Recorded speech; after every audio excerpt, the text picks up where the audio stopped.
ಆತಂಕದ ಸಂಗತಿಗಳು ಈ ರಾಜ್ಯದಲ್ಲಿ ನಡೆದಿದೆ.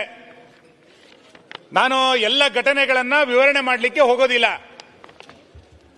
ಹತ್ತಾರು ಘಟನೆಗಳಿದೆ, ಸಮಯದ ಅವಕಾಶ ಇಲ್ಲ ಕಾರಣಕ್ಕೆ ನಾನು ವಿವರಗಳಿಗೆ ಹೋಗೋದಿಲ್ಲ. ಆದ್ರೆ ರಾಜ್ಯದಲ್ಲಿ ಗೃಹ ಇಲಾಖೆ ಕೆಲಸ ಮಾಡ್ತಾ ಇದೆಯಾ? ರಾಜ್ಯದಲ್ಲಿ ಒಬ್ಬ ಗೃಹ ಸಚಿವರು ಈ ಎಲ್ಲ ಸಂಗತಿಗಳನ್ನ ಅರ್ಥ ಮಾಡ್ಕೊಳ್ತಾ ಇದ್ದಾರಾ? ಈ ಎಲ್ಲ ಸಂಗತಿಗಳು ಅನುಮಾನ ಮೂಡುವಷ್ಟರ ಮಟ್ಟಿಗೆ ಬೇರೆ ಬೇರೆ ರೀತಿಯಾದಂತಹ ಘಟನೆಗಳು ಕರ್ನಾಟಕದ ಬೇರೆ ಬೇರೆ ಜಿಲ್ಲೆಗಳಲ್ಲಿ ಇವತ್ತು ನಡೀತಾ ಇದೆ.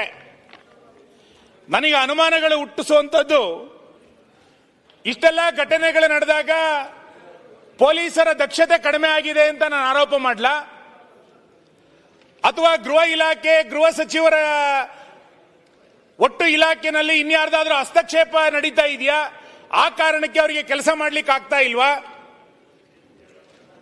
ಪೊಲೀಸರಿಗಿಂತ ಅಪರಾಧಿಗಳೇ ಮೇಲ್ಗೈ ಆಗ್ಬಿಟ್ಟಿದಾರ ಅನ್ನುವಷ್ಟರ ಮಟ್ಟಿಗೆ ಅನುಮಾನಗಳು ನಿರ್ಮಾಣ ಆಗ್ತಾ ಇರುವಂತಹ ಸಂದರ್ಭದಲ್ಲಿ ಈ ರಾಜ್ಯದಲ್ಲಿ ಪೊಲೀಸರಿಗಿಂತ ಅಪರಾಧಿಗಳು ಮೇಲ್ಗೈ ಸಾಧಿಸ್ಬಿಟ್ಟಿದಾರ, ಅಥವಾ ಅಪರಾಧಿಗಳು ಮತ್ತು ಪೊಲೀಸರು ಒಂದೇ ದೋಣಿಯಲ್ಲಿ ಈ ಸರ್ಕಾರ ಬಂದ ನಂತರ ಓಡಾಟ ಮಾಡ್ತಾ ಇದ್ದಾರಾ?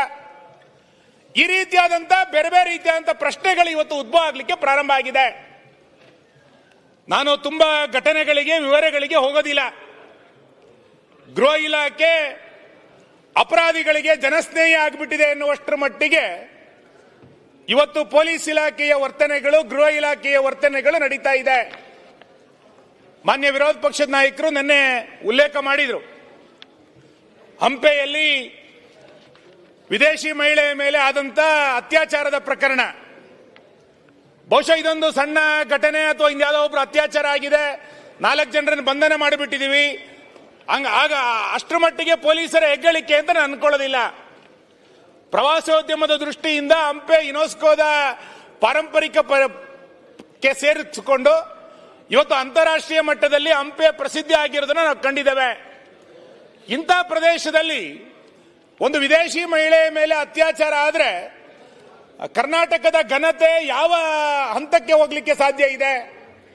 ಪೊಲೀಸ್ ಇಲಾಖೆ ಅಥವಾ ನಿಮ್ಮ ಇಂಟೆಲಿಜೆನ್ಸ್ ಏನು ಮಾಡ್ತಾ ಇದೆ?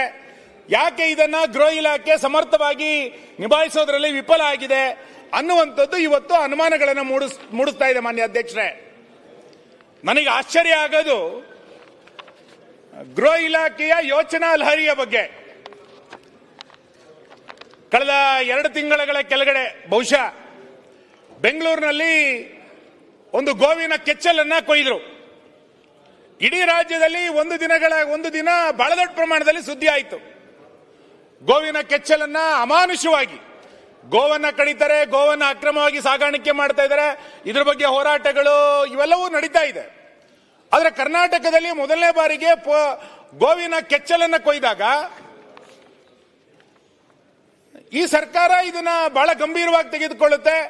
ಬಹಳ ದೊಡ್ಡ ಪ್ರಮಾಣದಲ್ಲಿ ಗೋವನ್ನ ಪೂಜೆ ಮಾಡುವಂತ ಬಂಧುಗಳಿಗೆ ನೋವಾಗಿದೆ ಅನ್ನೋದನ್ನ ಈ ಸರ್ಕಾರ ಸ್ಪಂದಿಸುತ್ತೆ ಅಂತ ನಾವು ಅರ್ಥ ಮಾಡ್ಕೊಂಡಿದ್ವಿ. ಬಹಳ ಆಶ್ಚರ್ಯ, ಇದನ್ನ ಬಹಳ 2 ದಿನದಲ್ಲಿ ಈ ಸರ್ಕಾರ ಮುಗಿಸ್ಬಿಡ್ತು. ಯಾರೋ ಒಬ್ಬರನ್ನ ಅರೆಸ್ಟ್ ಮಾಡ್ತಾರೆ, ಅರೆಸ್ಟ್ ಮಾಡಿ ಅವನನ್ನು ಹುಚ್ಚ ಅಂತ ಕರೀತಾರೆ, ಅವನಿಗೆ ಮಾನಸಿಕವಾಗಿ ಸರಿ ಇರಲಿಲ್ಲ, ಅದಕ್ಕೆ ಅವನು ಹಂಗ್ ಮಾಡ್ದ ಅಂತೇಳಿ ಕೈ ತೊಳ್ಕೊಂಡ್ಬಿಡುತ್ತೆ. ಅಂದ್ರೆ ಯಾವ ಹಿಂದೂಗಳ ಭಾವನೆಗಳಿಗೆ ಧಕ್ಕೆ ಆಯ್ತೋ ಆಗ ಅಪರಾಧಿಯನ್ನ ಮಾನಸಿಕ ಹುಚ್ಚ ಅಂತೇಳಿ ಸರ್ಕಾರ ಪರಿಗಣನೆ ಮಾಡೋದ್ರ ಮುಖಾಂತರ ಈ ಪ್ರಕರಣವನ್ನ ಬಹಳ ಲಘುವಾಗಿ ತೆಗೆದುಕೊಳ್ಳುವಂತ ಪ್ರಯತ್ನವನ್ನ ಸರ್ಕಾರ ಇವತ್ತು ಮಾಡ್ತಾ ಇರುವಂತದ್ದು ಸರಿಯಲ್ಲ ಅಂತ ನಾನು ಅನ್ಕೊಳ್ತೇನೆ. ಮಾನ್ಯ ಅಧ್ಯಕ್ಷರೇ, ಆನ್ಲೈನ್ ದಂಧೆಯ ಕುರಿತಂತೆ ನಿನ್ನೆ ವಿಧಾನ ಪರಿಷತ್ನಲ್ಲೂ ಕೂಡ ಬಹಳ ದೊಡ್ಡ ಪ್ರಮಾಣದಲ್ಲಿ ಚರ್ಚೆಗಳಾಗಿದೆ. ಉದಯವಾಣಿ ಬಹಳ ದೊಡ್ಡ ಪ್ರಮಾಣದಲ್ಲಿ ಅದರ ಗ್ರೌಂಡ್ ರಿಪೋರ್ಟ್ ಅನ್ನು ಮಾಡಿತ್ತು. ಇವತ್ತು ಎಷ್ಟು ದೊಡ್ಡ ಪ್ರಮಾಣದಲ್ಲಿ ಆನ್ಲೈನ್ ದಂಧೆಗಳು ಗ್ರಾಮಗಳಲ್ಲಿ, ಯಾವುದೋ ಬೆಂಗಳೂರು ಸಿಟಿನಲ್ಲ,